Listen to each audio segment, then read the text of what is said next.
राष्ट्रीय उपाध्यक्ष श्री वीरेंद्र छजलाना जी, 5S foundation के राष्ट्रीय सलाहकार श्री कैलाश जी, 5S फाउंडेशन के उपस्थित, मैं क्षमा चाहता हूं अगर किसी भाई का नाम छूट जाए तो मुझे माफ करना। और मैं स्पेशली बड़े गर्व और बड़ी शान से मेरी दो बहनों का स्वागत करना चाहता हूं, जिनकी बदौलत हम ऐसे प्रोग्राम आयोजित करते हैं। उन दो बहनों का अगर ये तालियों से और गजगजा जाए तो बड़ी खुशी होगी। आशा खंडेरा जी एंड राधा बहन, दिल्ली वाले तालियां बजाने में सबसे पीछे हैं यार, कहाँ नाम गंवाए। मैं भी दिल्ली का ही हूँ।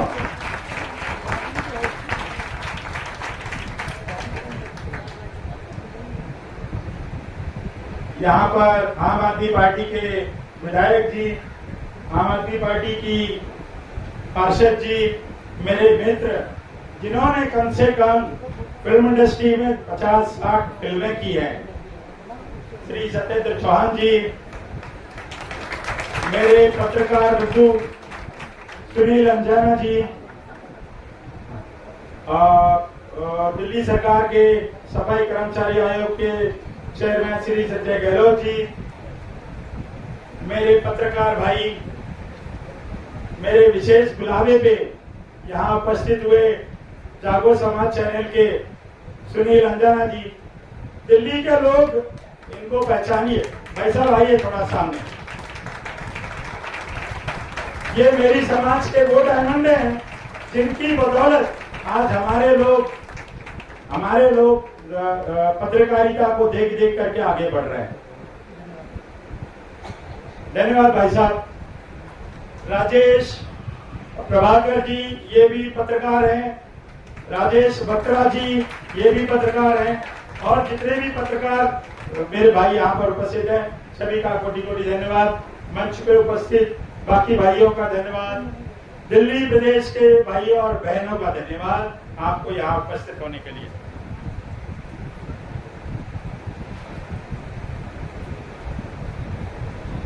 मैं 5S फाउंडेशन का महत्व और 5S फाउंडेशन क्या करती है,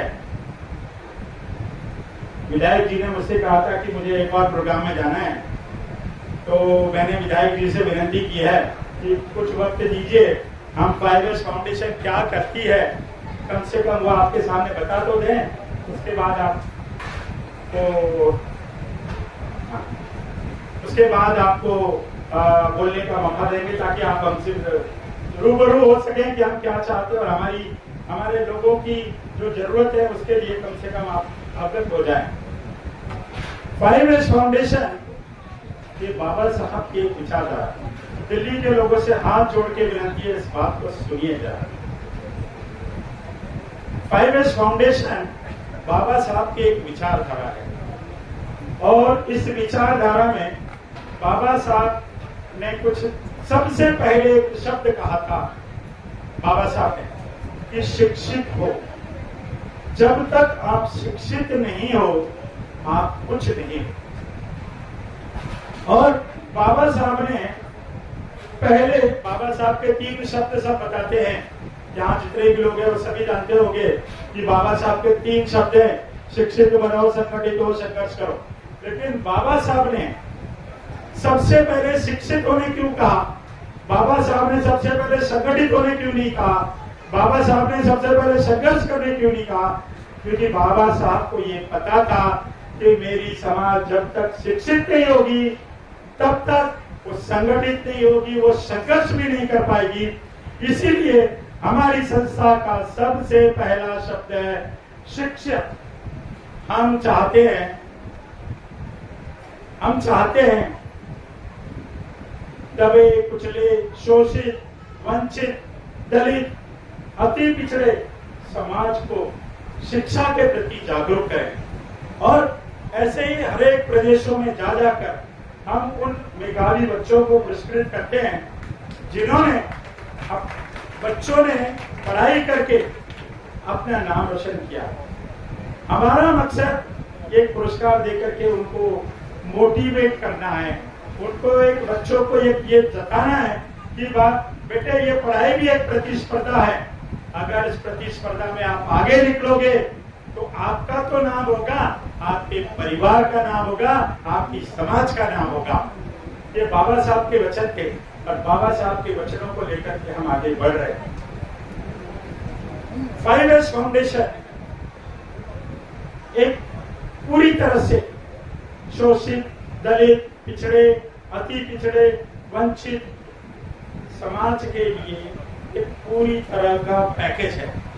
ये पैकेज इस तरह है कि 5S फाउंडेशन शिक्षा के साथ साथ लोगों को इस दबी, पिछड़ी, कुचड़ी, वंचित समाज को स्वयं रोजगार के लिए प्रेरित करेगा, ताकि हमारे लोग स्वतः अपना रोजी रोजगार खड़ा कर सकें और अपने परिवार का भरण पालन कर सकें। इसके साथ साथ हमारा उद्देश्य पूरे देश में स्कूल बनाना है, कॉलेज बनाना है। आप सभी जानते होंगे पूरे देश में धन्ना सेठों ने कॉलेज बना रखे हैं और उन धन्ना सेठों की कम्युनिटी के लोगों को वहां पर रिजर्वेशन है। इस दबे, पिछड़े, कुचले, शोषित, वंचित समाज के लोगों को अधिवेशन वहां पर रिजर्वेशन नहीं है। विधायक जी, ये इससे आप वाकिफ हो गए। हम उस समाज से आते हैं, दबे, पिछड़े, शोषित, अति शोषित समाज से मैं बिलोंग करता हूं। इसीलिए हमें एक शब्द दिया गया था और वो शब्द था कि ये वाल्मीकि समाज के लोग हैं। मैं अपने नाम के आगे वाल्मीकि इसलिए लिखता हूं कि आप मुझे पहचानो, मैं इस समाज का हूं। लोगों ने याद रखना चाहिए हम किस समाज, किस वंश, किस परिवेश से पढ़ करके आज यहाँ तक पहुंचे हैं। इस समाज का दर्द है हमारे लिए, उस दर्द को जताने और मेरी समाज के आखिरी पायदान पे बैठे उस दलित को, उस शोषित को, उस वंचित को वो सम्मान मिल सके कि वो भी सर उठा के जी सके, जो बाबा साहब ने हमसे कहा था कि भाई शिक्षित हो गए तो आपके सब दरवाजे खुल जाए। बाबा साहब के बताए हुए मार्गों पर हम चलते हैं। शिक्षा, सुरक्षा, आपकी सुरक्षा भी नहीं होगी अगर आप शिक्षित नहीं है तो। आपको सुरक्षा कब मिलेगी? एक पुलिस वाला आकर के थप्पड़ मार देगा आपको और हम कुछ नहीं कह पाएंगे। अगर हम शिक्षित हैं तो हम उसको कह सकते हैं I will see you in the court. वो पुलिस वाला आपसे हाथ जोड़ेगा, भैया गलती हो, क्योंकि हमें अपने अधिकार पता है। बहुत सारी संस्थाएं चल रही हैं सर, बहुत सारी संस्थाएं अपने अपने, और मैं तो यहाँ तक कहूंगा कि संस्थाएं अपना पेट पूजा कर रही हैं, समाज को कुछ नहीं दे रही। इस दबे, कुचले, पिछड़े समाज को कुछ नहीं मिल रहा, सब अपना अपना पेट भर रहे हैं। 5S फाउंडेशन इकलौती संस्था है जो हर एक प्रदेश में जा करके वहां के लोगों के लिए काम करती है। हम अलग अलग प्रदेश से आए हैं सर, मैं मुंबई से हूँ, मेरे राष्ट्रीय अध्यक्ष कलकत्ता से हैं, मेरे तेलंगाना के अध्यक्ष यहाँ हैं, महाराष्ट्र के अध्यक्ष हैं, राष्ट्रीय सलाहकार हैं, पंजाब के डीएसपी मेरे साथ हैं, ऐसे उत्तर प्रदेश से TCS आए हैं। ये मेरे 5S फाउंडेशन का एक जज्बा है इन लोगों में। ये मेरे बुलावे पे और 5S फाउंडेशन के निमंत्रण पे यहाँ तक पहुंचे हैं। तो हमारा उद्देश्य उस आखिरी पायदान के हमारे समाज को वो लाभ मिलना चाहिए जो सरकार की तरफ से लाभ मिलते हैं। मैं आज दावे के साथ कहता हूँ, श्रीराम जी आपने बहुत लोगों को कवर किया, बताइए बात, यहाँ पर दिल्ली के जितने भी संगठन चल रहे हैं, क्या किसी का ऐसा है कि उस आखिरी पायदान के लोगों तक सरकार की जो फैसिलिटियां मिलती हैं, जो सरकार की तरफ से हम लोगों को ग्रांट मिलता है, क्या उन तक पहुंचता है? नहीं पहुंचता भाइयों, नहीं पहुंचता। इसको पहुंचाने का बीड़ा उठाया है 5S फाउंडेशन ने। मैं आपको बताना चाहता हूं, भारत सरकार और स्टेट गवर्नमेंट किसी दलित, पिछड़े, शोषित, वंचित समाज को पढ़ने के लिए विदेश भेजकर विदेश में शिक्षा प्राप्त करने का पूरा खर्चा भारत सरकार और उल्लेख अनेक प्रदेशों की सरकारें उठाती हैं। यहाँ बैठे मेरे समाज के लोगों को ये भी पता नहीं है, ये जानना चाहिए, ये समाज के लोगों को जानना चाहिए। 4 लोग मेरे पीछे नहीं है और मैं राष्ट्रीय अध्यक्ष बना घूम रहा हूं। ये मेरे समाज की विडंबना है। मेरे समाज के लोगों को ये जानना चाहिए कि मेरे अधिकार क्या है, मुझे क्या करना चाहिए, मैं कैसे काम करूं ताकि मेरी समाज के आखिरी वक्त, आखिरी इंसान तक मेरी आवाज पहुंचे। लेकिन होता नहीं है भाई साहब। उसके करने के लिए मेहनत करनी पड़ेगी।